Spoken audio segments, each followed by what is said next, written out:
judgment and eternity. Part 16. Resurrection means death and the grave are not permanent. Chapter 1. When our bodies die, we all face the grave. But it is not permanent because of Jesus, who is the way we can be resurrected into new life. So because the grave no longer has power over mankind, then what happens to the godly when they die? And what happens to ungodly people?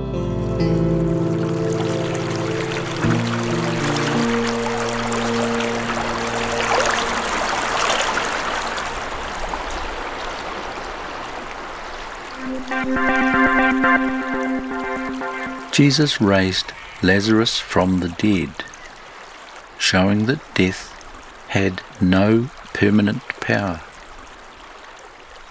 He himself was the resurrection.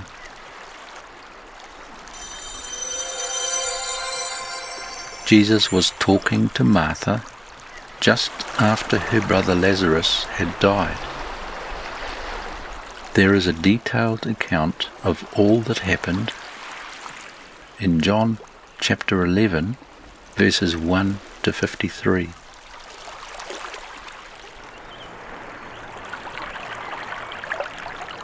John 11.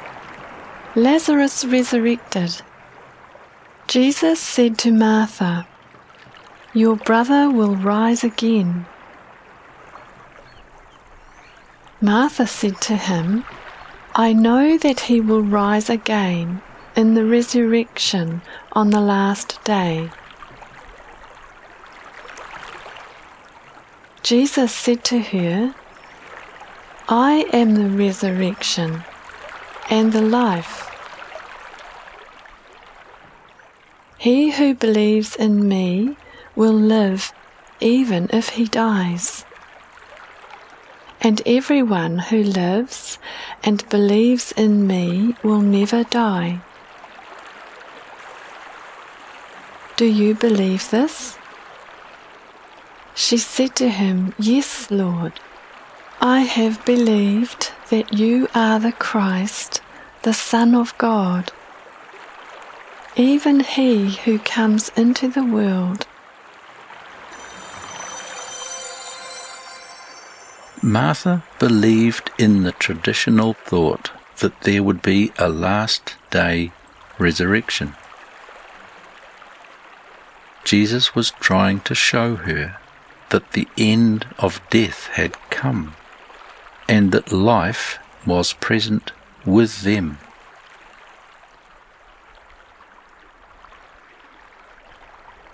She may have only partially understood what he meant.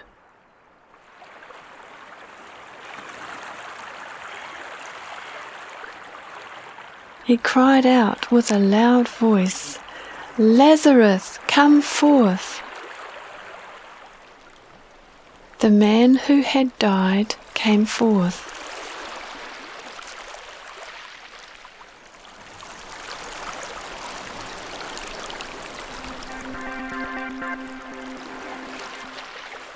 The religious leaders didn't believe, even though Lazarus was resurrected.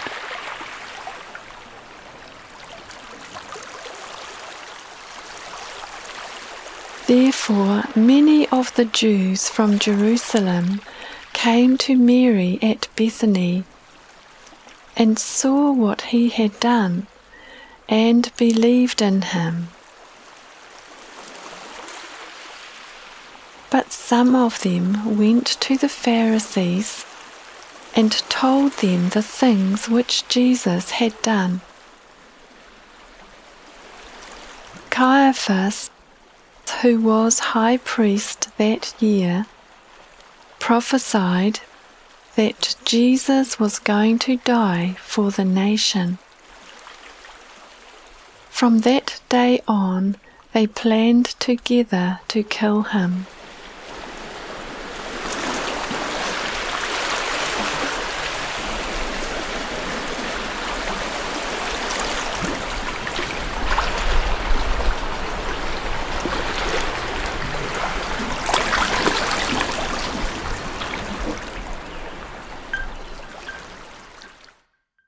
Chapter 2. Hell and death are described in the Bible as not permanent, and death is not able to prevent people from coming to God and hearing Him, because it is ultimately abolished.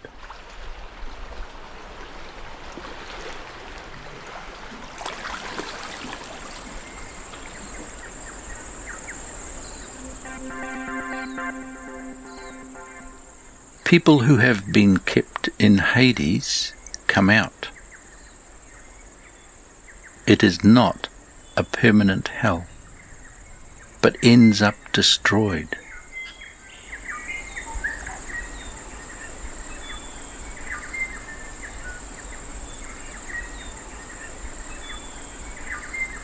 Revelation 20. And I saw the dead, the great and the small, standing before the throne, and books were opened. And another book was opened, which is the book of life. And the dead were judged from the things which were written in the books, according to their deeds.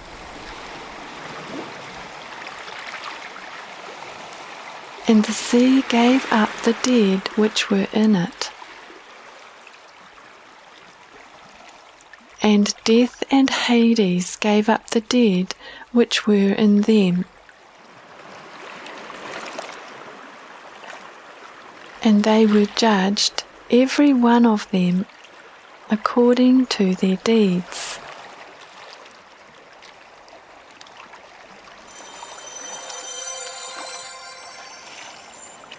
All those waiting in the grave come out. This could be showing that many who have not been godly have been kept in a waiting place. And the nature of this waiting place may well have changed after the resurrection of Jesus.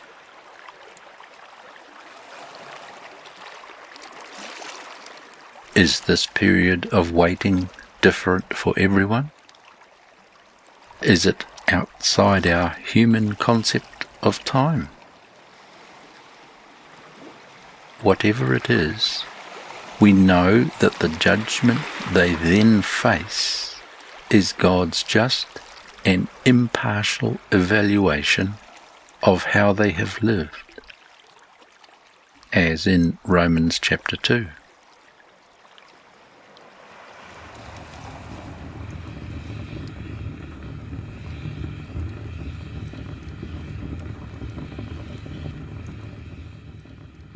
Then death and Hades were thrown into the lake of fire.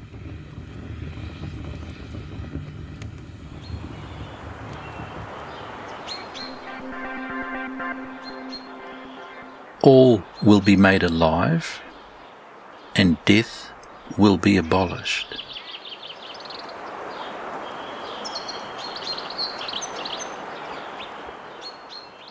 Revelation 21. There will no longer be any death.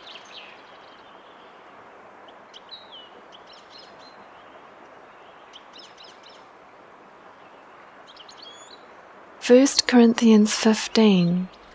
For as in Adam all die, so also in Christ all will be made alive.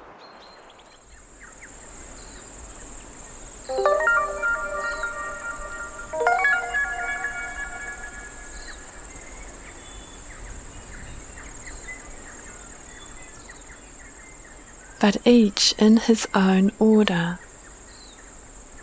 The last enemy that will be abolished is death.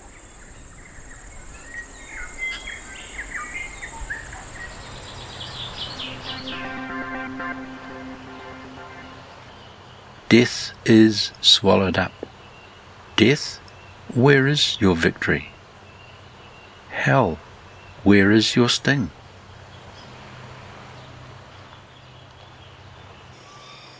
First Corinthians 15. We will all be changed. The dead will be raised imperishable. Death is swallowed up in victory. Death, where is your victory? Grave, where is your sting?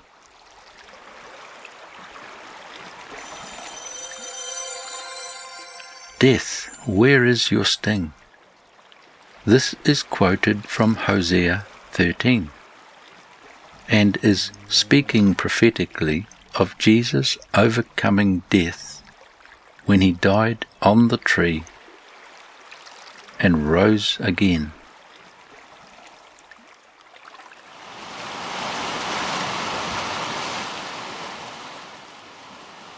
Hosea 13.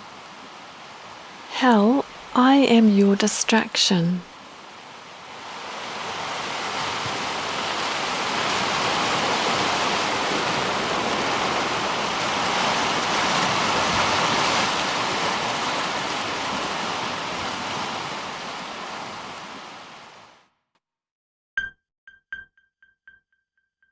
Chapter 3. This is the story, or parable, of Lazarus and a rich man, a favourite of the hellfire preachers. Both main characters clearly represent people from God's kingdom, and in fact it's most likely that both were in Hades.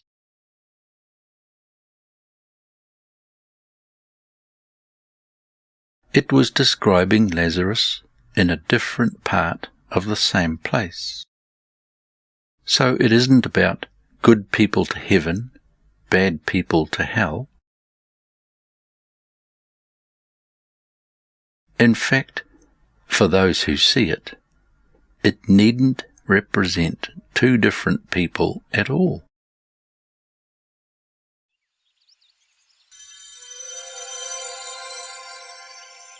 The story is briefly mentioned here, but much more detail is given in the presentation on rewards in this life and in ages to come, since it is primarily about rewards in this life and the next.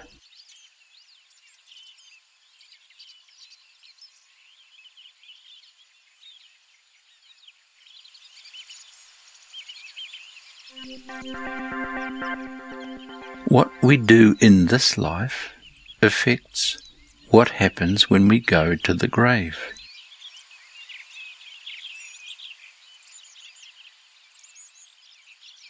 Luke 16, a brief summary.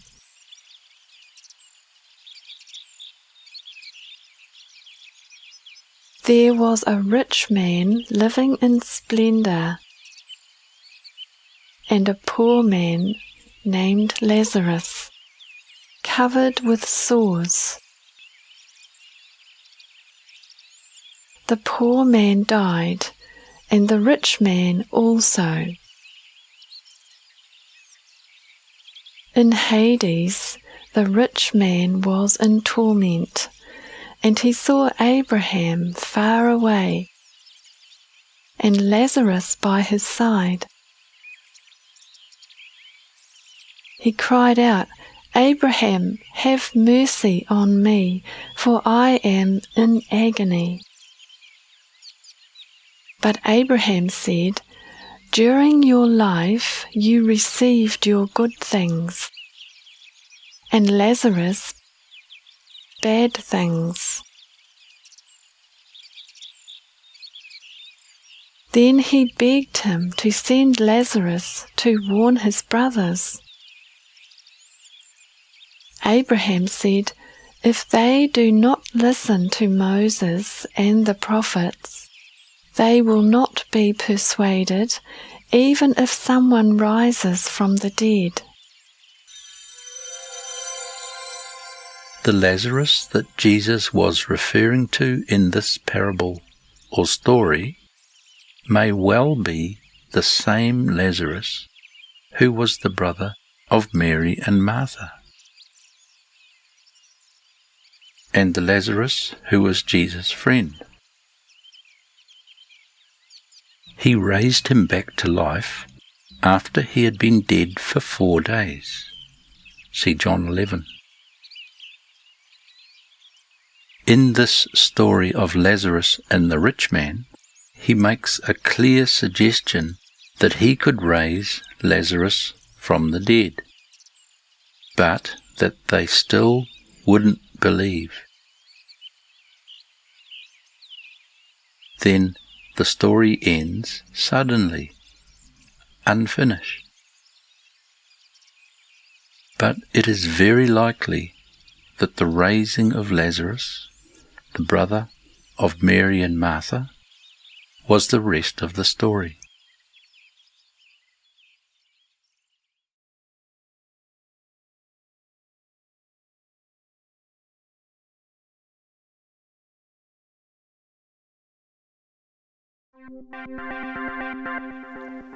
So what happened to that rich man? His sinfulness was not too much for God's love or power. Matthew 19. It is hard for a rich man to enter the kingdom of heaven. But with God, all things are possible.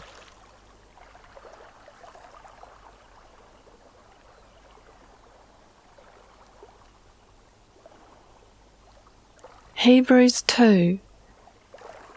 God left nothing or no one that is not subject to Christ.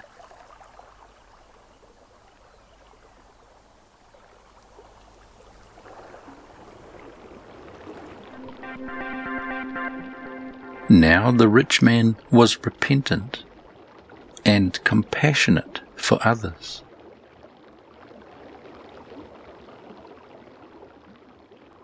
Luke 16. The rich man said, "Then I beg you, Father, that you send him to my father's house."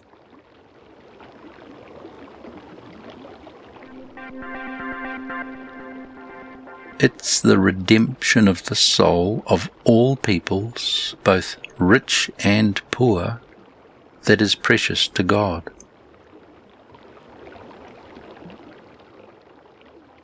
Psalms 49. Hear this, all peoples, give ear, all inhabitants of the world, both low and high, rich and poor together. The redemption of the soul is precious.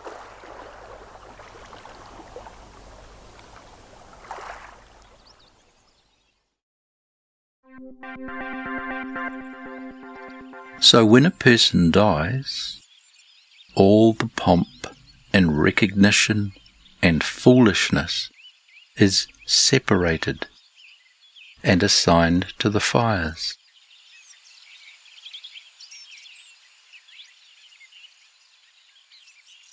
The stupid and the senseless alike perish and leave their wealth to others.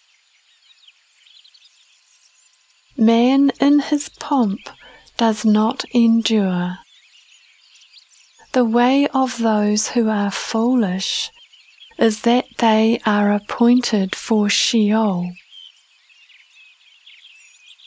Their form is for Sheol to consume. but God redeems my soul from the power of Sheol.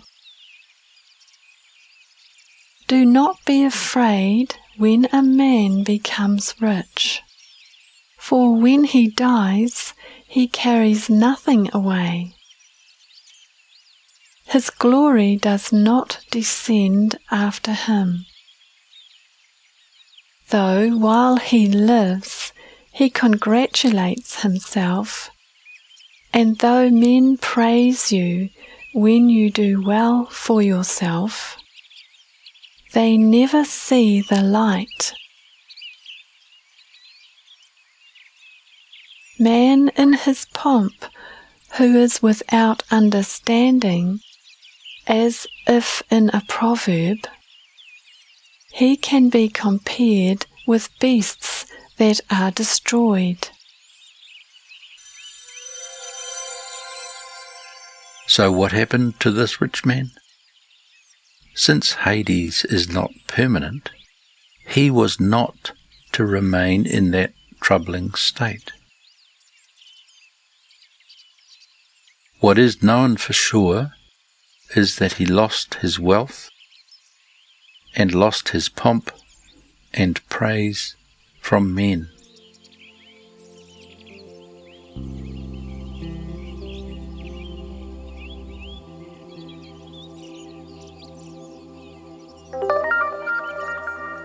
And because we know from Hebrews chapter 2 that God left no one who was not subject to Christ, then this man became subject to him.